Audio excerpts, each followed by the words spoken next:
you doing?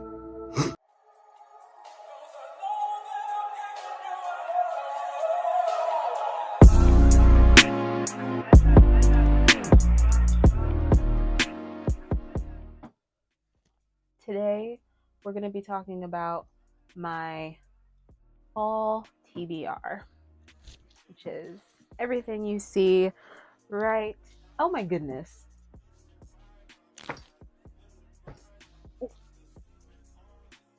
Today, we're going to be talking about my fall TBR. And not every single book I want to read this fall, but a good majority of everything that I plan to read this upcoming autumn season. So,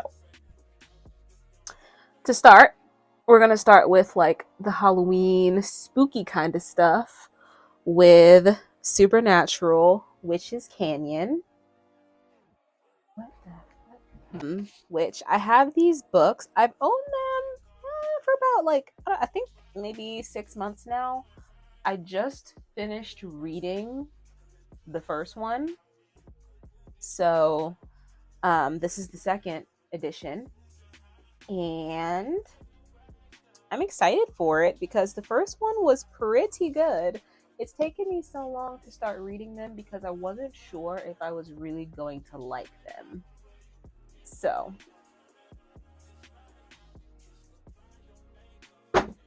and then staying on brand, we have Supernatural Bone Key.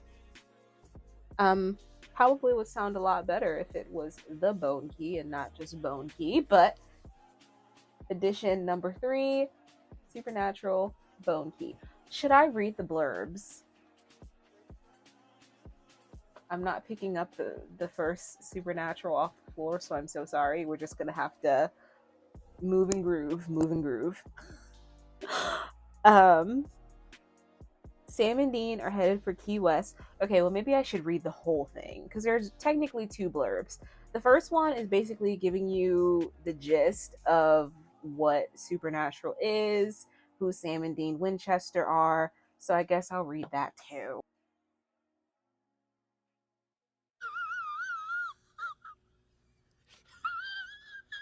Cool. 22 years ago, Sam and Dean Winchester lost their mother to a mysterious and demonic supernatural force. In the years after, their father, John, taught them about the paranormal evil that lives in the dark corners and on the back roads of America, and he taught them how to kill it. Sam and Dean are headed for Key West, Florida, home to Hemingway, hurricanes, and a whole lot of demons. The tropical town has so many ghouls on the loose that one of its main money makers has long been a series of ghost tours. But the tours are no more, not since one of the guides was found dead on an apparent heart attack, his face frozen mid-scream. No one knows what horrors he saw, but the Winchester brothers are about to find out. Soon they'll be face to face with the ghosts of the island's most famous residents, demons with hidden agendas, and a mysterious ancient power looking for revenge. It's up to Sam and Dean to save the citizens of Key West before the beautiful island is reduced to nothing more than a pile of bones.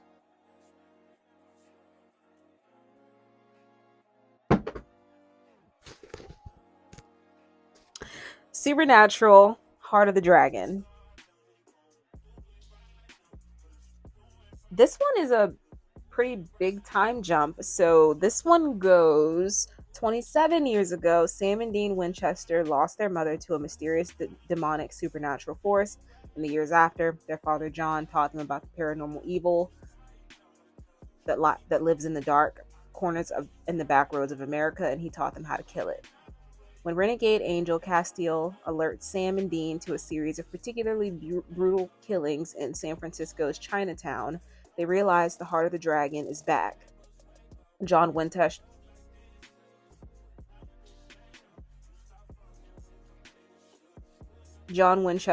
faced the terrifying spirit 20 years ago, and the Campbell family fought it 40 years ago. Can the boys succeed where their parents and grandparents failed? A brand new supernatural novel that reveals a previously unseen adventure for the Winchester brothers from the hit CW series. And I didn't say from the beginning, but these are considered show tie-ins. And so what happens is that each edition is set between um, different seasons, starting from season 2 on up to whatever season this one lies between. Seasons that one lies between. Next, we have. I'm sorry in advance for hitting the mic. I gotta get better with that. So, next we have John Keats, The Complete Poems. Now, I don't believe I'll be reading this whole thing because it's quite hefty. Super hefty. Yeah, it's actually no. It's over 700 pages. But what I do wish to do with this is to read a poem or two every night before bed, starting this fall, because I don't know. The cover gives me fall vibes. So, and I mean, it's always a good time to read poems. So, let's read the blurb. I am certain of nothing but the holiness of the heart's affection and the truth of imagination. Keats' first volume of poems, published in 1817, demonstrated both his belief in the consummate power of poetry and his liberal views. While he was criticized by many for his politics, his immediate circle and friends and family immediately recognized his genius. In his short life, he proved to be one of the greatest and most original thinkers of the second generation of Romantic poets. With such poems as An Ode to a Nightingale, On First Looking into Chapman's Homer, La Belle Dame sans Marcy. I'm sorry if I butchered that, which I'm sure I did. I'm so sorry. I'm illiterate. And The Fall of Hyperion. While his writing is illuminated by his exaltation of the imagination, abounds with sensuous descriptions of nature's beauty, it also explores profound philosophical questions. John Bernard's acclaimed volume contains all the poems known to have been written by Keats, arranged by date of composition. The texts are highly modernized and are complemented by extensive notes, a textual introduction, an index of classical names selected from Keats's letters, and a number of pieces not widely available, including his annotations to Milton's Paradise Lost. So that's John Keats, The Complete Poems.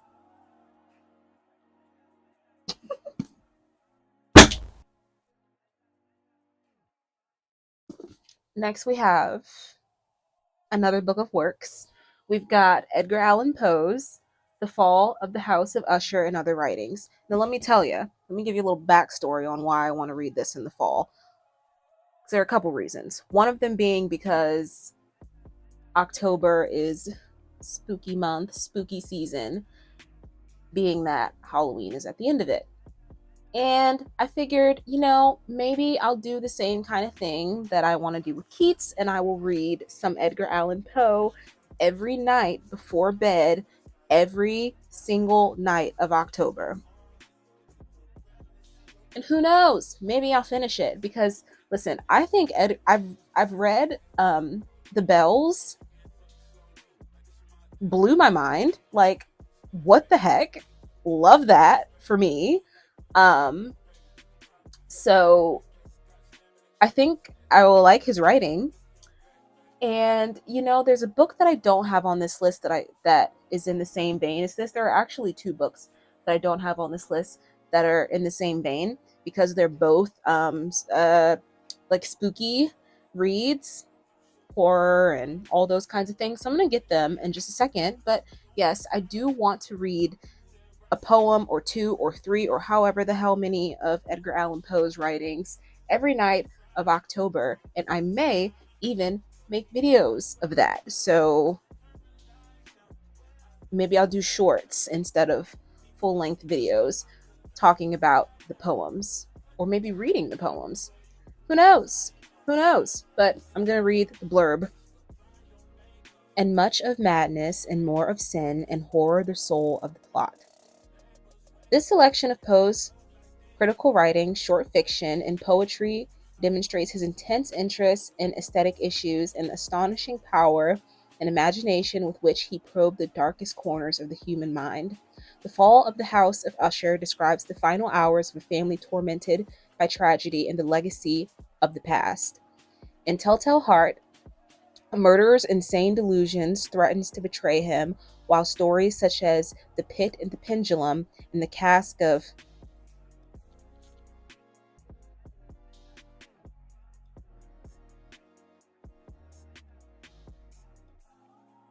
Amont Tilladu explore extreme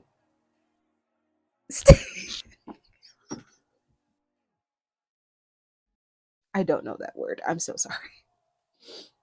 Explore extreme states of decadence, fear, and hate. These works display Poe's startling ability to build suspense with almost nightmarish intensity. That's my kind of man. David Galloway's introduction re-examines the myths surrounding Poe's life and reputation. This edition includes a new chronology and suggestions for further reading. Okay, I never really explained to you what made me want to read Edgar Allan Poe. And it was because I read the first Supernatural edition, the very first book, the very first show tie-in book. And it surrounded basically one of the mysteries that they were trying to solve surrounded Edgar Allan Poe. And one of the works of his, one of his poems that was mentioned a lot and the story was kind of built on was The Bells.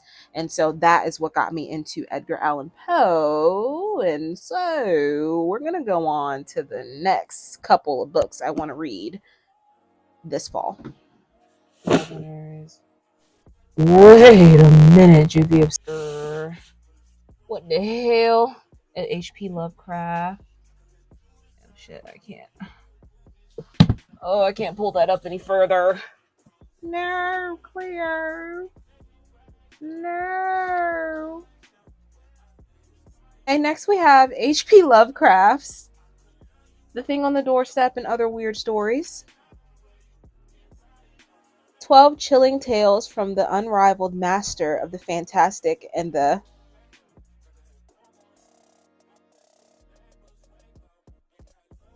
I don't know how to pronounce that word. So I'm just going to put it on the screen. Howard Phillips Lovecraft's unique contribution to American literature was a melding of traditional supernaturalism derived chiefly from Edgar Allan Poe with the emergent genre of science fiction in the early 1920s. This collection brings together a dozen of the master's tales from his early short stories Under the Pyramids, originally ghostwritten for Harry Houdini, and the music of Erich Zahn, or Zahn, which Lovecraft himself ranks second among his own favorites. Through his more celebrated works, The Dunwich Horror, The Case of Charles Dexter Ward, and At the Mountain of Madness. The Thing on the Doorstep and Other Weird Stories presents the definitive corrected text of the work, along with Lovecraft critic and biographer S.T. Jossie's illuminating introduction and his notes to each story. There you have it, ladies and gentlemen. I actually really like H.P. Lovecraft's writing. I've read one of his short stories before. I actually want to get it. This video is just going to be long and you're just going to have to deal with it. All right. So I have this other H.P. Lovecraft, this big, huge, ginormous, humongous mammoth of a book. And the first H.P. Lovecraft story I ever read was The Beast in the Cage. And this is the first line. I just want to read it. The horrible conclusion, which had been gradually obtruding itself upon my confused and reluctant mind, was now an awful certainty. And I'm going to read what I have underlined. That nevermore should I behold the blessed light of day, or scan the pleasant hills, and dales of the beautiful world outside, my reason could no longer entertain the slightest unbelief. Hope had departed. Ladies and gentlemen, H.P. Lovecraft. Don't hit anybody in the head with this, you'll kill them. Next, we have a fantasy. I think this is a fantasy. Dark conspiracies, larger than life characters, intense battles, a rousing cross between the Magnificent Seven and Game of Thrones.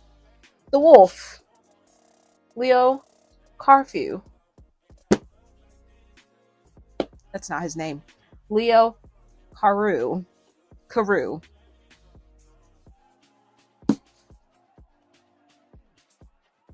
War, rivalry, and honor in a world where the fiercest enemies are always closer than they seem.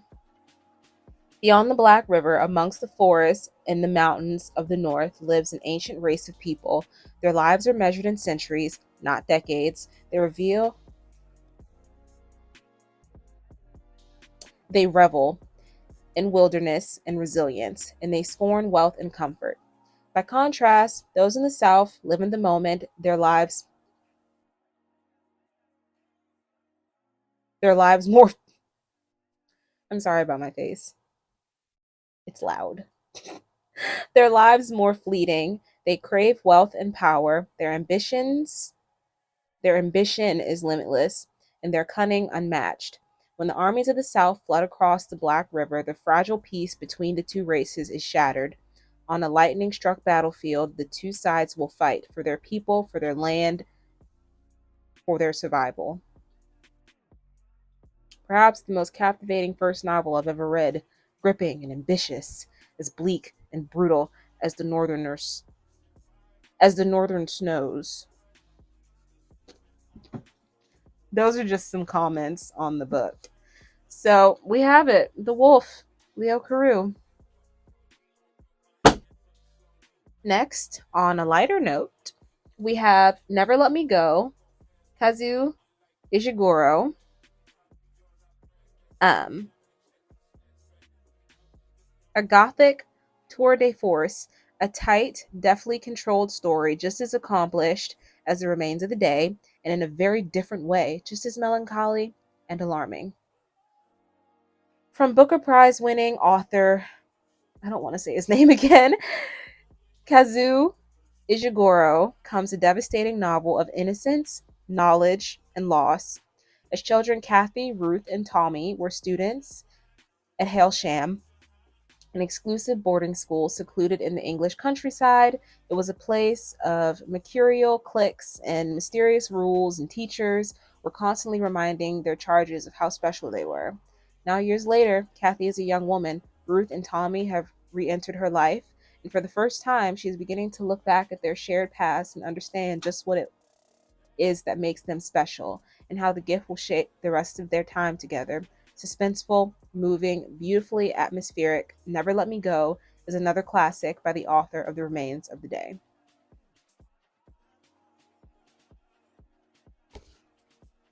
We have The House, Christina Lauren.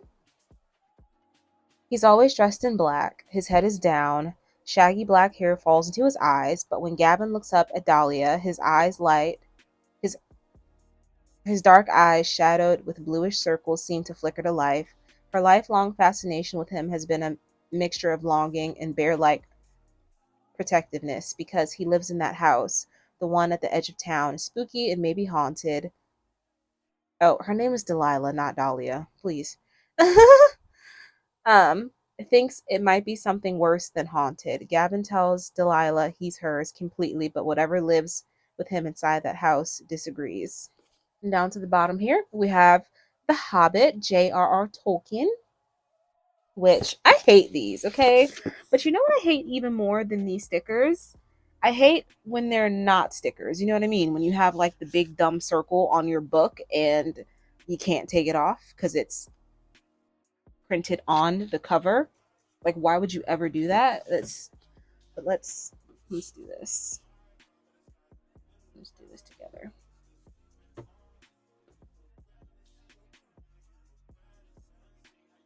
Oh no. Okay. Maybe let's leave it. I'm sure we all know what The Hobbit is, but I guess I'll read the blurb.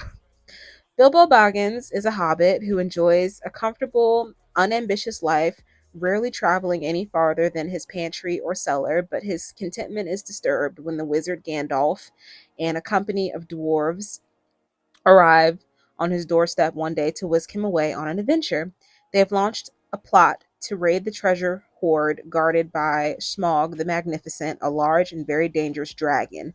Bilbo reluctantly joins their quest, unaware that on his journey to the Lonely Mountain, he will encounter both a magic ring and a frightening creature known as Gollum or Gulum,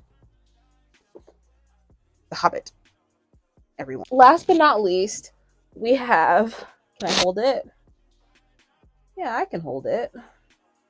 It's not heavy, it's just, pretty tall. So I have my Death Note collection. And I have read, I think, volumes 1 to 3 or 4 ish, maybe even 5. But these are volumes that have two. Okay, so these editions, I should say, have 2 volumes. So this one is 1 and 2. This one is 3 and 4. This one is 5 and 6. This one is 7 and 8. This one is 9 and 10. This one is 11 and 12. So I believe I have the whole collection. And for some reason, I've never read all of them. And and as you can see, I have definitely read this. I don't know if you can see the fact that I've broken the spine, but I have 100% been through this and I really enjoyed it. So I'm going to try to, I guess, do a tour de force and just get through all of these this fall.